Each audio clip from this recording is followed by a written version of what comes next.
Hello everyone. College review series का अपना next college है ग्रैंड मेडिकल कॉलेज मुंबई। तो चलिए इंट्रोडक्शन से स्टार्ट करते हैं। Mohit, please introduce yourself. Hi guys, myself Mohit Nakate. Currently, I am doing second year MBBS at Grand Government Medical College and Sir JJ Hospital, Mumbai. Uh, I got 685 marks in the NEET 2024, and now currently I am pursuing my second year. Okay Mohit, जो JJ hospital है और grand medical college है, तो उसका establishment year कौन सा है, कब इस्टेब्लिश हुआ था? JJ hospital and the grand government medical college 1845 में एस्टेब्लिश हुआ था, जिसको अभी लास्ट ईयर में 180 ईयर्स कंप्लीट हो चुके हैं। It's good, actually it's a good thing. बहुत पुराना कॉलेज है। इंडिया में का वो थर्ड मेडिकल कॉलेज है, पूरे इंडिया में का थर्ड मेडिकल कॉलेज है जो कि एस्टेब्लिश हुआ था। और टोटल इनटेक कितना है कॉलेज का, एमबीबीएस का? अ, हर साल एमबीबीएस में फर्स्ट ईयर में 250 स्टूडेंट्स आते हैं। उसमें से 15 to 18% around all India quota का होता है, और उसमें का बचा हुआ जो 80% होता है वो स्टेट कोटा का एडमिशन होते हैं। जो रेगुलर अभी हॉस्पिटल विजिट्स होती है, क्लिनिकल पोस्टिंग होती है, तो उसमें तुम लोगों को मतलब under graduate MBBS level students को एक्सपोजर मिलता है क्या, पेशेंट एक्सपोजर? हाँ, एक्चुअली जो क्लिनिकल पोस्टिंग है वो हमारी मेनली सेकंड ईयर से अब स्टार्ट हो चुकी है। तो फिर सेकंड ईयर से हमें रोज सुबह 9 से 12 की क्लिनिकल पोस्टिंग होती है। And department wise posting very होती है। सर्जरी, ओबीजीवाई, ऐसे जो मेडिसिन, ऐसे जो बड़े डिपार्टमेंट है उनकी पोस्टिंग 1 से 1.5 महीने तक हमारी होती है। और ईएनटी, ऑप्थेल्म जैसे डिपार्टमेंट की पोस्टिंग 20 to 25 डेज तक होती है हमारी। तो फिर हमें उसमें पेशेंट की हिस्ट्री लेना, नॉर्मल पेशेंट को चेकअप कैसे करते हैं, उनको ट्रीट कैसे करना, इसलिए कि हमें पूरी बेसिक जानकारी तो सेकंड ईयर से ही क्लिनिकल एक्सपोजर मिल रहा है। तो फिर ये आगे पीजी में या फिर फाइनल ईयर इंटर्नशिप में बहुत ज्यादा हेल्पफुल होता है। क्लिनिकल एक्सपोजर बहुत अच्छा है कॉलेज का। और पेशेंट फ्लो भी बहुत होता है, ओपीडी में भीड़ बहुत होती है तो कॉलेज के। तो फिर ऐसा भी नहीं कि पेशेंट कम है या फिर हर किसी को एक ही पेशेंट के पीछे भागना पड़ रहा है, ऐसी कोई दिक्कत नहीं आती है। पेशेंट फ्लो भी ज्यादा है, क्लिनिकल एक्सपोजर भी अच्छा है। और जो पोस्टिंग में के जो हमारे सीनियर्स है, JR1 होते हैं, JR2 होते हैं, या फिर SR1, SR2, वो भी मतलब पर्सनली ध्यान देते हैं बच्चों पे कि सेकंड ईयर के है ऐसे करके छोड़ नहीं देते, स्ट्रिक्टली पढ़ाते भी है। हमारे ओबीजीवाई के भी लेक्चर्स भी होते हैं, रोज 9 से 10:30 तक पढ़ाते हैं। जो पढ़ाया वो क्लिनिकली अप्लाई करने को भी बोलते हैं पोस्टिंग के बाद। So overall clinical exposure is really good. Regular basis पे पोस्टिंग होती है, सिर्फ एग्जाम की जो प्रिपरेशन ली और एग्जाम का पीरियड है उतने में पोस्टिंग में हमें छुट्टी मिलती है, नहीं तो रेगुलर होल ईयर हमारी पोस्टिंग होती है। बाकी जो क्लासरूम्स है, लैबोरेटरीज है, उसमें इंस्ट्रूमेंट्स बाकी चीजें फुल्ली इक्विप्ड है क्या? हाँ, जैसे कि फर्स्ट ईयर में हमारे लिए एनाटॉमिकल डिसेक्शन लैब इंपॉर्टेंट होता है, हिस्टोलॉजिकल लैब इंपॉर्टेंट होता है। तो फिर anatomical dissection hall fully equipped है। आप फॉर्मेलिन का स्मेल तो हर जगह जाने पर आएगा ही, उसके लिए कुछ नहीं कर सकते। पर जो बाकी फैसिलिटीज है, जैसे इसका इंस्ट्रूमेंट धोने के लिए अलग से इंस्ट्रूमेंट वॉश, बेसिन अलग से होना, फिर 250 स्टूडेंट में टोटल 14 कैडावर्स मिले थे हमें। तो फिर अच्छा एक्सपोजर भी मिलता है, हर किसी को डिसेक्शन करने के लिए भी मिलता है। और हर टेबल का एक टीचर दिया हुआ होता है डिसेक्शन करने के लिए, तो उससे पर्सनली ध्यान भी जाता है बच्चों पर। तो फुल्ली इक्विप लैब है। फिजियो लैब और बायोकेमिस्ट्री लैब, ये दोनों लैब फुल्ली इक्विप्ड है। बायोकेमिस्ट्री लैब में हमने वो हर एक रिएक्शन जो हमें पढ़ाई गई थी क्लास में, हमने वो हर एक रिएक्शन परफॉर्म की है बायोकेमिस्ट्री की लैब में। It was a good ma'am, actually biochemistry की लैब में सबसे ज्यादा मजा आता है। एक भी रिएक्शन थोड़ी इधर उधर हो गई तो पूरी ट्यूब पड़ जाती है, 3-4 लोगों ने फोड़ी भी है हमारे इसमें। तो फुल्ली इक्विप्ड है, अच्छी है। अगर तुम लोग ये पढ़ाई करनी है तो लाइब्रेरी का क्या अरेंजमेंट है? जो सेंट्रल लाइब्रेरी होती है वो 24 आवर्स ओपन रहती है क्या? हाँ, एक्चुअली लाइब्रेरी 24 आवर्स ओपन नहीं होती। लाइब्रेरी सुबह 8 बजे खुलती है सेंट्रल लाइब्रेरी, और रात के 4 बजे तक, मतलब मॉर्निंग, नेक्स्ट डे मॉर्निंग 4 बजे तक खुलती है। फिर उसके बाद 4 आवर के लिए बंद होते हैं लाइब्रेरी। उसके बाद नेक्स्ट डे सुबह 8 बजे से तुम जा सकते हो। और जो हॉलीडेज या फिर वीकेंड्स होते हैं उसमें रात 2 बजे तक लाइब्रेरी चालू होती है। और जो लाइब्रेरीज के लिए कुछ एक्स्ट्रा फीस भी देने नहीं पड़ते हमें। लाइब्रेरीज का जो भी कुछ फीस है वो कॉलेज की फीस में ही इंक्लूड हो जाता है। तो फिर वी डोंट नीड टू पे extra for the library. And actually good thing is, boys hostel के नीचे एक लाइब्रेरी हमारी अभी बन रही है, जो कि 2 महीने में कंप्लीट हो जाएगी बन के। गर्ल्स हॉस्टल के लिए, गर्ल्स हॉस्टल के नीचे एक एसी लाइब्रेरी है ऑलरेडी। और ये दोनों छोड़ के एक सेंट्रल लाइब्रेरी भी है, जिधर मतलब पूरे लोग जा सकते हैं, गर्ल्स और बॉयज दोनों के लिए अलाउड है वो। तो टोटल 3 लाइब्रेरीज है। जो हॉस्टल है, तो हॉस्टल का अलॉटमेंट फर्स्ट ईयर से चालू किया जाता है क्या? हाँ, मतलब फर्स्ट ईयर में ही सबको हॉस्टल मिल जाते हैं। एक्चुअली पूरे कॉलेज में देखे तो 3 हॉस्टल है टोटल। ओल्ड बॉयज हॉस्टल, अपना बॉयज हॉस्टल और आर्यन भट्ट हॉस्टल करके। तो फिर जो ओल्ड बॉयज हॉस्टल है वो स्पेशली फर्स्ट ईयर के स्टूडेंट्स के लिए है। और ओल्ड लेडीज हॉस्टल करके एक हॉस्टल है जो कि फर्स्ट ईयर की गर्ल स्टूडेंट के लिए है। और जो अपना boys hostel, Aryan Bhatt hostel और अपना लेडीज हॉस्टल है, वो उसमें सेकंड ईयर और ऊपर वाले ईयर्स के स्टूडेंट्स रहते हैं। मतलब फर्स्ट ईयर के स्टूडेंट्स को एक टोटली अलग हॉस्टल दिया गया है, और सेकंड ईयर के बाद वाले स्टूडेंट्स को फाइनल ईयर तक, इंटर्नशिप तक अलग हॉस्टल में रखा है। और जहां तक अलॉटमेंट का सवाल है, तो फर्स्ट ईयर में लगभग सभी लोगों को रूम अलॉट हो जाती है। पर अलॉटमेंट करते वक्त प्रेफरेंस सबसे पहले ऑल इंडिया कोटा के लड़कों को दिया जाता है, उसके बाद स्टेट कोटा, और जो लोकलाइट के बच्चे हैं जिनका घर पास में ही है कॉलेज से, उनको सबसे लास्ट में रूम अलॉट होती है। ऐसा नहीं कि रूम नहीं मिलता सबको, एक लोकलाइट के बच्चों को रूम मिलने में 10 से 15 दिन का लेट हो जाता है, कंसिडरिंग नॉर्मल स्टूडेंट, पर रूम मिल जाता है सबको मोस्टली। एक रूम में कितने लोग रहते हैं? हाँ, फॉर द फर्स्ट ईयर पर से एक रूम में सिर्फ 2 ही लोग होते हैं फर्स्ट ईयर के लिए। और जो टॉयलेट बाथरूम है वो कॉमन होता है। और सेकंड ईयर के बाद से एक रूम में 3 या फिर 4 लोग रह सकते हैं। और actually best thing is, second year में जो हॉस्टल की रूम की अलॉटमेंट है वो मार्क्स के बेसिस पे होती है। मतलब जिसको ज्यादा मार्क्स है उसके मन से रूम मिलेगा। तो फिर अगर आपका स्कोर अच्छा आया है तो आप अपने मन से सिंगल रूम में रहना है सिंगल रूम भी ले सकते हो, डबल रूम में रहना है डबल भी ले सकते हो, या फिर 4 लड़कों का बड़ा रूम होता है वो भी ले सकते हो। तो फिर मार्क्स पे भी डिपेंड करता है। कॉलेज के पास में ही मेस की फैसिलिटीज अवेलेबल है क्या? मतलब प्राइवेट मेस, गवर्नमेंट कॉलेज की तरफ से जो रन की जाती है। हाँ, एक्चुअली अगर बात करें, खाने की बात करें, तो पूरे कॉलेज में 4 से 5 कैंटीन है। सेंट्रल कैंटीन है, गर्ल्स हॉस्टल के नीचे लेडीज कैंटीन है, एक नर्सिंग कैंटीन है, एक पीजी कैंटीन है, और एक आर्यन भट्ट हॉस्टल का कैंटीन है। तो फिर टोटल 5 कैंटीन है। 5 में से गर्ल्स कैंटीन छोड़ के जो बाकी के 4 कैंटीन है उधर हर कोई अलाउड है। और खाना इज लाइक कि ऐसे कि खाना अच्छा है, इतना भी बुरा नहीं कि हम खा ही ना सके। खाना इज गुड स्टिल। मतलब, और एक टाइम का खाने का खर्चा 70 to 100 रुपीज तक हो जाएगा।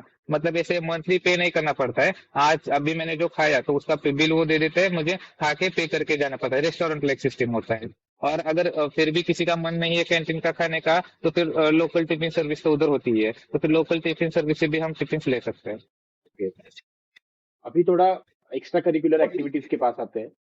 कॉलेज में ऐसा कौन सा एनुअल फेस्ट हर साल मनाया जाता है? बाकी एक्स्ट्रा करिकुलर एक्टिविटीज कौन कौन से बनाई जाती है? तो त्योहार है, बाकी कल्चरल फेस्ट है, स्पोर्ट एक्टिविटीज है। हाँ, तो पहले कल्चरल फेस्ट के अब बारे में डिस्कस करते हैं। मोस्टली अगर मैं बात करूँ, तो फिर अगर मैं सिर्फ कल्चरल फेस्ट की बात करूँ, स्पोर्ट्स को बाजू में रखें, तो फिर पूरे कॉलेज के 3 से 4 फेस्ट हाईलाइटेड होते हैं। सबसे पहले तो शिव जयंती। शिव जयंती की जहां तक हमें याद है, फर्स्ट ईयर में हमने 2-3 हफ्ता तैयारी की थी। डांस होता है, ड्रामा होता है शिव जयंती में, और मतलब it was a best experience. एक दिन पहले पोस्टर रिलीज होता है शिव जयंती का, दूसरे दिन में हम पूरी मिरवणूक वगैरह निकालते हैं शिवाजी महाराज की। उसके बाद डांस होता है, ड्रामा होता है। तो ये शिव जयंती एक मोस्ट हाईलाइटेड फेस्टिवल है। उसके बाद गणपति। गणपति का फेस्टिवल 5-6 दिन तक चलता है। हर दिन एक नई एक्टिविटी होती है। ट्रेडिशनल डे हो गया, छोटे मोटे गेम्स होते हैं गणपति के दिन पे। गणपति बप्पा की मिरवणूक भी होती है, उसमें ढोल ताशा इनवाइट करते हैं। फिर उसके बाद अंतरंग और अस्तित्व करके 2 मेन इवेंट होते हैं कॉलेज के। मतलब दे आर लाइक की एनुअल कल्चरल इवेंट्स है कॉलेज के। अब जो हमारा इस बार अंतरंग हुआ था, उसमें हमने दिन भी किया था। फिर नृत्य रंग करके एक कार्यक्रम हुआ था, उसमें पूरे डांस के परफॉर्मेंस थे, 7-8 परफॉर्मेंस हुए डांस के। उसके बाद नाट्य रंग करके एक कार्यक्रम था, उसमें नाटक से 4-5, और ये सब के लिए बाहर से कोरियोग्राफर आए थे, जिन जिन जिनने मराठी फिल्म इंडस्ट्री में अच्छा काम किया है। मराठी फिल्म्स में जिन जिन लोगों ने गाने सेट किए हैं, डायरेक्शन किया है, वो कोरियोग्राफर कॉलेज में बुलाए थे, from college fund itself only. Participation के लिए कोई फीस नहीं लगी थी, हमें सिर्फ खुद का टाइम देना था और मेहनत करनी थी पार्टिसिपेशन के लिए। ये 3-4 फेस्टिवल बहुत अच्छे हो गए। फिर जब हमारे अस्तित्व की बात आई, तो फिर अस्तित्व में फैंसी ड्रेस कॉम्पिटिशन हुआ था, स्टैंड अप कॉमेडी था, अभंग रिपोर्ट्स का कॉन्सर्ट हुआ था अस्तित्व के लिए, और मोनाली ठाकुर का भी कॉन्सर्ट हुआ था, वो भी कॉलेज कॉलेज से ऑर्गेनाइज था पूरा। मतलब इतना पूरा कल्चरल एक्टिविटीज आप बेस्ट है जेजे में, तो बोलूंगा पूरे मुंबई में जेजे के कल्चरल फेस्ट बेस्ट ही होते हैं। मेडिकल कॉलेज के पर्चे से बात करेंगे तो जेजे के कल्चरल एक्टिविटीज क्लियरली बेस्ट है। और apart from that, academic point of view से ऑब्जेक्टिव करके भी एक इवेंट हुआ था हमारे कॉलेज में, जिसमें सुचरिंग का वर्कशॉप, प्लास्टरिंग का वर्कशॉप, लैब का वर्कशॉप, उसके बाद हम बहुत सारे वर्कशॉप भी ऑर्गेनाइज किए थे। क्विज कंपटीशन था, केस रिप्रेजेंटेशन कैसे करना है ये भी बच्चों को पढ़ाया गया था। तो it was the best thing कि फेस्टिवल बहुत अच्छे होते हैं कॉलेज के।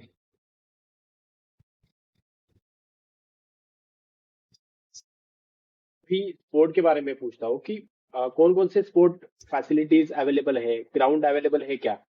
और ओवरऑल कौन कौन से हाँ। स्पोर्ट के फेस्ट कैरी करते हैं, ऑर्गेनाइज किए जाते हैं? स्पोर्ट्स का एक मेन फेस्ट होता है कॉलेज में, कुरुक्षेत्र करके। वो लगभग 7 से 8 दिन तक चलता है कुरुक्षेत्र करके। उसमें box cricket, gully cricket, turf cricket, dean's premier league, ये क्रिकेट के 4 फॉर्मेट होते हैं। जो डीन्स प्रीमियर लीग होता है वो कॉलेज का जिम खाना है, जो एक्चुअल मैदान है हमारे कॉलेज का, वो जो मरीन ड्राइव की साइड है, वो उस मैदान पे जिम खाने में डीन्स प्रीमियर लीग होती है। और वो एक्चुअली लेदर बॉल से खेली जाती है, वो आराम क्रिकेट होता है वो। उसके बाद वॉलीबॉल के भी कंपटीशन होते हैं कॉलेज में। बास्केटबॉल का कोर्ट बहुत अच्छा है कॉलेज का, बास्केटबॉल की कंपटीशन होती है। अभी एमयूएचएस में फाइनल्स तक गई थी हमारी बास्केटबॉल की टीम, जीती है एमयूएचएस के कंपटीशन बास्केटबॉल की टीम। उसके बाद मेन इवेंट होता है कुरुक्षेत्र का कबड्डी, और ये कबड्डी देखने के लिए पूरा कॉलेज जाता है। Kabaddi is like the best thing in the Kurukshetra.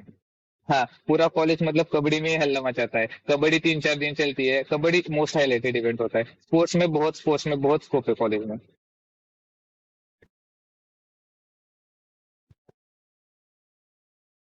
तो अभी थोड़ा जो स्टूडेंट्स नीट दे के आ रहे हैं, तो वो जब नया कॉलेज अभी सिलेक्ट करते हुए हर साल नीट पीजी का भी सोचते हैं, तो नीट पीजी का माहौल जेजे में कैसा है, नीट पीजी के पॉइंट ऑफ व्यू से? अब आपने सीनियर्स की बात की तो बोलता हूँ कि जो हमारे इमीडिएट सीनियर्स है, आई एल से कि दे आर द बेस्ट। उनको एक बार भी ऐसा नहीं हुआ है कि उनको हम कुछ पूछने गए हैं पढ़ाई का और उन्होंने कहा है कि मैं बिजी हुआ भी नहीं। On the spot, on the time, खुद की पढ़ाई में से टाइम निकाल के उन्होंने हमारी पढ़ाई के लिए मदद की है। ये पहली बात। और जहां तक पीजी के इन्वायरमेंट की आपने बात की, कि पहली बात तो मैंने बोला था पहले भी, क्लिनिकल एक्सपोजर बहुत अच्छा है। तो फिर जो मतलब हम पढ़ते हैं उसको प्रैक्टिकली अप्लाई होते हुए भी देखा है। जैसे एक जीबीएस का पेशेंट मैंने देखा था, तो फिर बहुत अच्छा लगता है कि भाई जो मैंने पढ़ा था एक्चुअल में वो हो रहा है इस पेशेंट में। तो वो एक अच्छी मेमोरी बन जाती है। तो क्लिनिकल एक्सपोजर की वजह से पढ़ाई में मन लगता है, और इट क्रिएट्स एक्चुअली एक्साइटमेंट आती है अंदर से कि हमें और पढ़ना चाहिए। दूसरी बात, हम अपने सीनियर्स को देखते हैं जो कि डैम्स वगैरह की कोचिंग में जाते हैं। सुबह 7 बजे जाने के बाद रात को 9 बजे वो वापस आ रहे हैं। वो इतना पढ़ रहे हैं, फिर भी आने के बाद भी दूसरे दिन सुबह 7 बजे उसी एनर्जी से वो लाइब्रेरी में हमारे सामने आके बैठ रहे हैं। इसलिए कि इन्वायरमेंट पढ़ाई का बहुत अच्छा है, सिर्फ आप में वो करने की मतलब जिद होनी चाहिए। और जहां तक नीट पीजी के रिजल्ट की बात है, तो फिर पिछले सारे ऑल इंडिया रैंक 12 हमारे कॉलेज का था, एक मैडम थी। और जो जो हमारे कॉलेज के टॉप रैंक्स थे, मुझे जहां तक याद है, all India rank 12, all India rank 150, और एक ऑल इंडिया रैंक 750 या फिर कुछ ऐसे था। तो वो सब हमें, मैंने अभी ऑब्जेक्टिव बोला ना आपको, तो फिर उस ऑब्जेक्टिव की इवेंट में ये सब हमें गाइड करने आए थे कि उन्होंने नीट की प्रिपरेशन कैसे की, उन्होंने क्या मिस्टेक्स किए, उन्होंने उनके मतलब pros and cons of the NEET PG, वो सब वो गाइड करने के लिए हमें अभी भी आए। और अभी अगर हम चाहे और अभी उनको कॉल करें, तब भी वो हमें उसी एनर्जी से गाइड करेंगे। तो इसलिए कि पीजी के लिए फुल माहौल से थे, सिर्फ आपको पढ़ाई करने की मन होना चाहिए। वो बच्चे अभी री नीट दे के आ रहे हैं, जो हम्म। जेजे कॉलेज या कोई भी महाराष्ट्र का एक कॉलेज से अपनी एमबीबीएस की जर्नी स्टार्ट कर रहे हैं, तो उनके लिए तुम क्या एडवाइस दोगे? हम्म। क्योंकि ये बैच ने बहुत फ्रस्ट्रेशन देखा है। एक बार एग्जाम होने के बाद दूसरी बार एग्जाम देना एक बहुत अलग चीज होती है, और फ्रस्ट्रेशन भी हाँ। होता है, लक का भी थोड़ा होता है कि वो डे उनका कैसा जाए। तो तुम क्या उनको गाइड करोगे? देखो, जहां तक मैं एग्जाम्स की बात करूंगा तो आपकी batch is the one of the most frustrated batch. क्योंकि हमारी जब 2024 में नीट हुआ था, तो तब भी पेपर लीक की बात आई थी, और तब सिर्फ कोर्ट में मामला चला था कि रीनीट होगी या नहीं। तो उसी मामले ने हमें 2 महीने तक चैन से सोने नहीं दिया था। आप लोगों ने एक्चुअली रीनीट दी है, तो वी कैन ट्रूली अंडरस्टैंड आप कितने फ्रस्ट्रेटेड हो। सबसे पहली बात तो वो, और फ्रस्ट्रेशन के लिए हम कुछ कर भी नहीं सकते। पहले तो आपका बैच लेट आएगा, तो मैं तो यही बोलूंगा कि आते ही पढ़ने के लिए स्टार्ट मत करना। जिस किसी कॉलेज में जाओ, जिस किसी सिटी में जाओ, सिटी को एक्सप्लोर करने के लिए थोड़ा टाइम दो, थोड़े अच्छे दोस्त बनाओ, सेटल हो जाओ, बाद में पढ़ाई चालू कर देना। और तुम्हें सिटी एक्सप्लोर करना, घूमना जाना भी उतना ही मैटर करता है फर्स्ट एंड सेकंड ईयर में। क्योंकि यही 2 ये साल होते हैं जहाँ तुम ट्रिप के लिए प्लान कर सकते हो, घूमने जा सकते हो। एक बार तुम थर्ड माइनर थर्ड मेजर में चले गए, बात खत्म, पीजी का फिर नीचे रख के पीजी की पढ़ाई करनी होती है। तो पहले 2 साल आर द मोस्ट क्रुशियल। ऐसा नहीं है कि पढ़ना नहीं है, पर लाइक कि एंजॉय भी कर सकते हो। वो जो फैक्टर होता है ना, मस्ती करना है मुझे, तो फर्स्ट ईयर तो मोस्ट श्योर होता है। मेरी सबसे अच्छी मेमोरीज फर्स्ट ईयर की है अभी तक। तो उसी के लिए एंजॉय करने के माइंडसेट से लेके आओ। मैं सिर्फ कॉलेज जाके पढ़ूंगा पढ़ूंगा इस माइंडसेट से कॉलेज में मत आओ गाइस, और फ्रस्ट्रेट मत रहो। थोड़ी सी भगवान पे भरोसा रखो, सब ठीक ही होने वाला है, इतना ही कहूंगा। और कॉलेज जो भी मिले पूरे मन से कॉलेज में जाना। ऐसा नहीं कि मतलब यही कॉलेज चाहिए आप, बाकी वो तो रिजल्ट पे मैटर करता है कि मेरिट कितना जाएगा कितना आएगा। और फिर भी अगर मुंबई का कॉलेज मिला तो अच्छी बात है, घूमने के लिए बहुत जगह है, इधर उधर जा पाओगे। Is the best thing actually. Okay, thank you Mohit for this advice. ये सच है कि कोई भी कॉलेज मिले पर तुम लोगों ने फ्रस्ट्रेशन थोड़ा साइड में रख के पढ़ाई भी करनी चाहिए, एंजॉय भी करना चाहिए, तो बैलेंस बनाए रखना चाहिए। और एक्चुअली जो कॉलेज है वो अपना कॉलेज है ऐसा समझ के अपना जो जर्नी है स्टार्ट करनी चाहिए। सो गाइज मैं एक और बात कह दूंगा। सिर्फ ग्रैंड गवर्नमेंट मेडिकल कॉलेज के लिए नहीं, आपको महाराष्ट्र में कि किसी भी गवर्नमेंट या फिर प्राइवेट कॉलेज के बारे में कोई भी डाउट हो तो फिर एक नीट कनेक्ट नाम का एक वेबसाइट है जो कि अभी अभी चालू हुआ है। उधर उस कॉलेज के स्टूडेंट नहीं, जैसे मैंने जेन्यून अभी इंटरव्यू दिया है वैसे उसी कॉलेज के स्टूडेंट्स की जेन्यून इंटरव्यू वेबसाइट पे अवेलेबल है। आप वहां जाके उनसे बात करके कॉलेज का फीडबैक ले सकते हो और आपकी जो कोई भी डाउट्स है आप उनसे पूछ सकते हो। नीट कनेक्ट करके वेबसाइट है, उसको जरूर एक बार विजिट करना। आपका पिक्चर क्लियर हो जाएगा दिमाग में कि मुझे ये कॉलेज चाहिए या फिर नहीं। प्रोज और कॉन्स आपको समझ में आ जाएंगे उससे कॉलेज के। मैं उस वेबसाइट की लिंक भी डिस्क्रिप्शन में दे दूंगा, तो everyone please check at least once the NEET connect website. And once again thank you Mohit. चलिए मिलते हैं नेक्स्ट कॉलेज के साथ नेक्स्ट एपिसोड में। Bye bye.